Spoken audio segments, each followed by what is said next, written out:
शिल्पा की आदतें ठीक नहीं थी।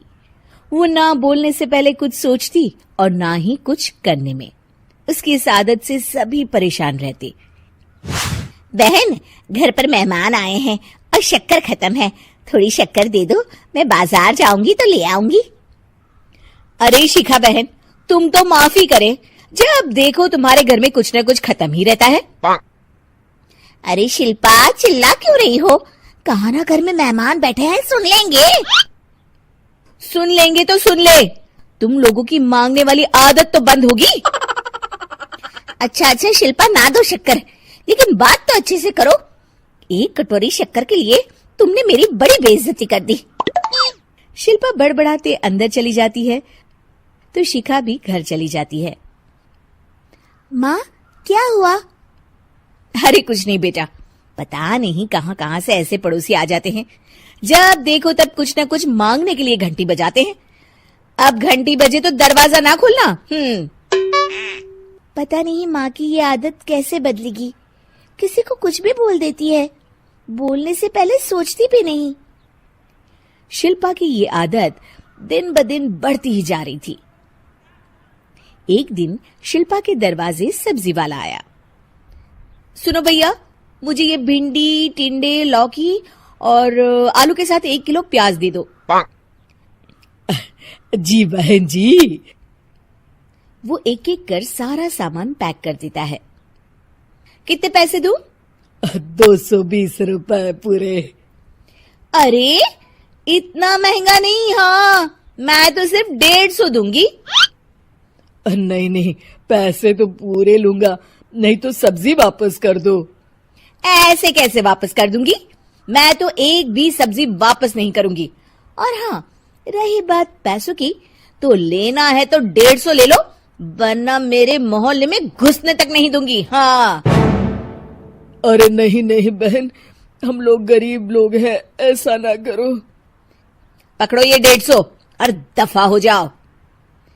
शिल्पा की बेटी अंदर से ये सब देख रही थी। शिल्पा, तूने तो हद कर दी। बेचारा गरीब आदमी, उसका तो गुजारा ही इसी से होता है। बोलने से पहले सोचा कर बेटा।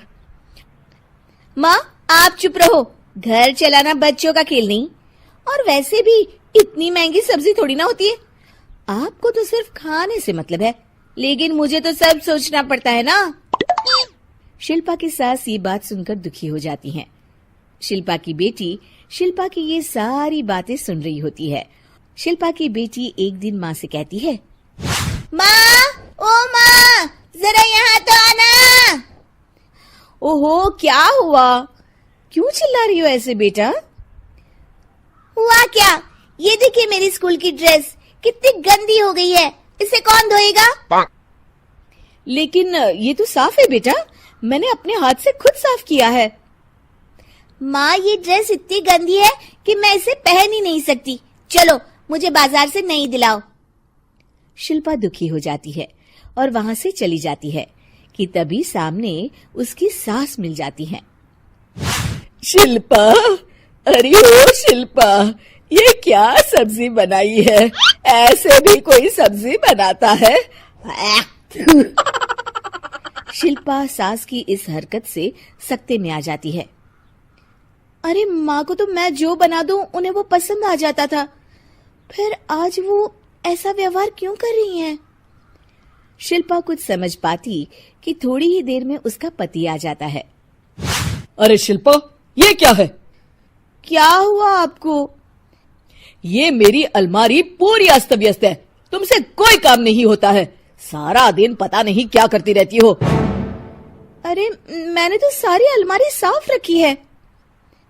इसे तुम साफ कहती हो? ये तो पूरा कूड़ादान लग रही है।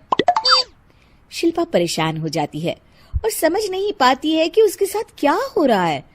शिल्पा अकेले कमरे में जाती है और जोर जोर से रोने लगती है। तभी वहां उसका पति, सास और बेटी आ जाते हैं। शिल्पा उन लोगों को देखकर और जोर जोर से रोने लगती है।